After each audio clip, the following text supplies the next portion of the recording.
ዛሬ ግራመር አንሸመድድም፣ ቴክስት ቡክ አንከፍትም። ይልቁንም የሁለት ሰዎችን ታሪክ እያየን ሳታስቡት ሶስቱንም ፐርፌክት ቴንሶች ገለናቸው እንወጣለን። ማክሰኞ ጠዋት ነው። አዲስ አበባ ቦሌ። ፌቨን አንድ ካፌ ውስጥ ተቀምጣ ማኪያቶ እየጠጣች ነው። ድንገት ጃክ ገባ። አሜሪካዊ፣ መንገድ የጠፋበት፣ ግራ የተጋባ ልጅ። ኤክስኪውዝ ሚ ሃቭ ዩ ሲን ኤ ፖስት ኦፊስ ኒር ሂር? ይቅርታ በዚህ አካባቢ ፖስታ ቤት አይተሽ ታውቂያለሽ ማለቱ ነው። ፌቨን ትንሽ ፈገግ አለችና እንዲህ ብላ መለሰችለት። የስ አይ ሃቭ ሊቭድ ኢን ዲስ ኤሪያ ፎር 3 years። አዎ በዚህ አካባቢ 3 ዓመት ኖሬያለሁ ማለቷ ነው። ሃቭ ዩ ሲን አላት አይደል? አይተሽ ታውቂያለሽ ማለት ነው። ድርጊቱ ያለፈ ነው ግን እስካሁን የቀጠለ ኤክስፒሪየንስ መሆኑን ነው የሚያሳይ። ሃቭ ሊቭድ አለችው እሷ ደግሞ ኖሬያለሁ ማለቷ ነው። ሃቭ ሊቭድ ሊቭ ከፎር ከሲንስ ጋር አብሮ ከመጣ ነገሩ የቆየ ሆኖ ግን እንደሚቀጥል ነው የሚያሳይ። ድርጊቱ የጀመረው ፓስት ላይ ሆኖ ግን አሁንም እንደቀጠለ ነው የሚያሳይ። ሁለቱም ፕሬዘንት ፐርፌክት ይባላል። ምክንያቱም ሃቭ አድርገን ቨርብ ስሪ ከተጠቀም ፕሬዘንት ፐርፌክት ይባላል። ሃቭን መቼ ነው የምንጠቀመው? ሺ፣ ሂ፣ ኢት እነዚህ ሲሆኑ ብቻ ነው ሃቭን የምንጠቀመው። ከዛ ውጭ ከሆነ ሃቭን ተጠቀሙ። ሃቭ ቨርብ ስሪ። እነዚህ ድርጊቶች አንድ ነገር ከበፊት ተጀምሮ አሁንም እየቀጠለ መሆኑን ያሳያሉ። ወይም ደግሞ ስሜቱ አሁን ላይ እንዳለና ኤክስፒሪየንስ ሆኖ እንደቀረ ልምድ ሆኖ እንደቀረ ለማሳየት ፕሬዘንት ፐርፌክትን እንጠቀመዋለን። ጃክ ለፌቨን እንዲህ አላት። I have never been to Ethiopia before። ከዚህ በፊት ኢትዮጵያን ፈጽሞ አልጎበኘኋትም። But I have always wanted to visit።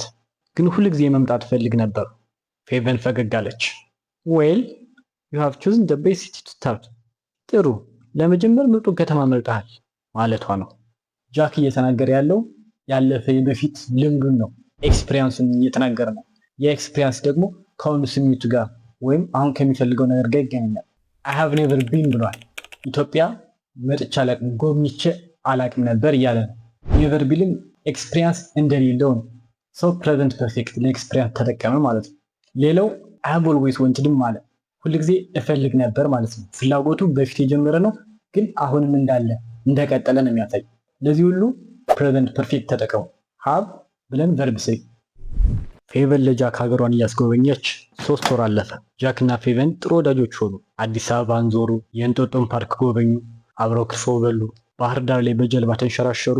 አንድ ምሽት ግን ጃክ ዝም አለ። ፌቨን ጠየቀችው፣ አር ዩ ኦኬ?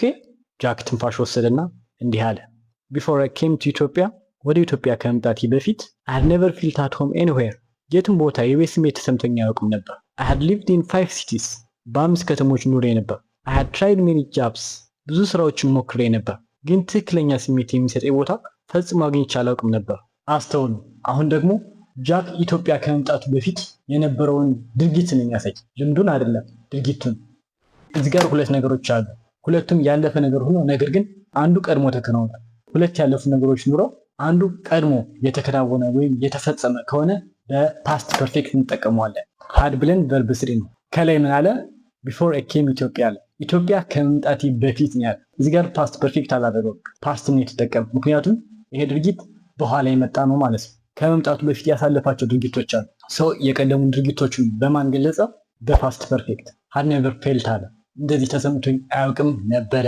ይሄ ሁላ ከመምጣቱ የቀደመ ነው። ሃድ ሊቭድ አለ። 5 ከተሞች ኑሬ ነበር አለ። ፓስት ፐርፌክት ተጠቀመ።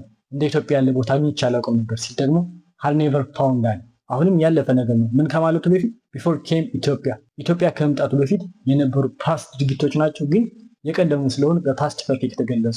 ሃድ ቨርብ ስሪ አድርገን ማለት ነው። ፌቨን ደግሞ እንዲህ አለችው፣ ባይ ዘ ታይም አይ ሜት ዩ፣ አንተን ከማወቄ በፊት I had already given up on meeting interesting people። ጥሩ ሰዎች ማግኘት ላይ ተስፋ ቆርጬ ነበር። ጃክ ሳቀ። I'm glad you hadn't left that cafe that morning።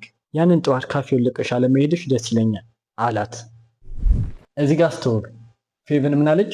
had given up ብላለች። ጥሩ ሰዎች አገኛለሁ የሚል ሐሳብ እንደሌላት ተስፋ ቆርጣ እንደነበር ለመናገር ነው። ማንን ከማግኘቷ በፊት? ጃክን ከማግኘቷ በፊት ማለት ነው። አሁን ጃክ የሚሄድበት ሳምንት ደረሰ። ወደ አሜሪካ መመለስ አለበት። በመጨረሻው ምሽት ፒያሳ አንድ ሬስቶራንት ውስጥ ፌቨን ማኪያቷን አንስታ እንዲህ አለች፣ by the time you land in ኒውዮርክ ስትደርስ I'll have cooked you a full Ethiopian dinner in my mind። በአእምሮዬ ሙሉ የኢትዮጵያን ራት ሰርቼልህ ይሆናል አለችው በመቀለድ። ከዚያ በምናቡ ስለወደፊቱ እያሰበ by this time next year I'll have come back to አዲስ። ቀጣይ ዓመት በዚህ ሰዓት ወደ አዲስ አበባ ተመልሼ ይሆናል። ሶስተኛው ቴንስ ደግሞ ፊውቸር ፐርፌክት ይባላል። ይሄ ስለወደፊቱ እያወራ ነው። ነገር ግን ሁለት ነገሮች አሉ። አንድ የሆነ ጊዜ አለ ወይም የሆነ ሞመንት ቅጽበት አለ። ከዛ ቀድሞ ደግሞ የሚመጣው የሚደረገው ድርጊት ደግሞ አለ። ፊውቸር ፐርፌክት የምንጠቀመው ለማን ነው? ቀድሞ የሚያልቀው ድርጊት በፊውቸር ፐርፌክት ይገለጻል ማለት ነው። ፎርሙላውም ዊል ሃቭ ብለን ቨርብ ትሪ ነው የምንጠቀም። ሽሚዮን ሂሚዮን ኢትዮን የፈለገውን ዊል ሃቭ ብለን ቨርብ ትሪ ነው የምንጠቀም። ዊል ብለን ሃዝ አለን ዊል ሃቭ ነው የምንል። እዚህ ጋር ወሳኝ ቃላት ማን አለ? ስለ ወደፊት ስለሆነ የሚያወራ ባይ ዘ ታይም፣ ቢፎር፣ ባይ ዜን፣ ባይ ኔክስት ይር የወደፊት ፊውቸር ስለሆኑ ይሄ በሚሆንበት ሰዓት፣ ይሄ በሚፈጠርበት ሰዓት፣ በቀጣይ ዓመት ያ የጠቀስነው የወደፊት ሰዓት ከመድረሱ በፊት ድርጊቱ ተፈጽሞ ወይም አልቆ ይሆናል ስንል ነው። ለማጠቃለል ያህል ፕሬዘንት ፐርፌክት ከበፊት ጀምሮ እስካሁን ተጽዕኖ እንዳለው ወይም ነገሩ እንደቀጠለ ለማሳየት፣ ፓስት ፐርፌክት ላይ ሁለት ያለፉ ድርጊቶች ኑሮ ቀድሞ የተካሄደው ድርጊት በፓስት ፐርፌክት ሃድ ብለን ቨርብ ትሪ እንደምንጠቀም አይተናል። ፊውቸር ፐርፌክት ደግሞ ለወደፊት ይደርሳል ብለን ከጠቀስነው ጊዜ በፊት ነገሩ ወይም ድርጊቱ ቀድሞ እንደሚጠናቀቅ ቀድሞ ፊኒሽ እንደሚሆን ለወደፊት ስናስብ የምናገረው ንግግር ነው። ሶስቱ ፐርፌክት ስለሆኑ ሃቭ አድርገን ቨርብ ትሪ እንጠቀማለን። ሃድንም ካብ ወክለ ነው ማለት ነው። ለዛሬ የጃክ እና የፌቨን ታሪክ ይጠናቀቅ። አሁን ተራው የእናንተ ነው። የእናንተን እንግሊዝኛ ለማሻሻል ግን እኛ ስራችን እንቀጥላለን። ቪዲዮ ከተመቻችሁ የእናንተ ላይክ እና ሰብስክራይብ እየጠበቃል። ለርኒንግ እንግሊሽ ዊዝ ኮንፊደንስ። ጋድ ብለስ ኢትዮጵያ።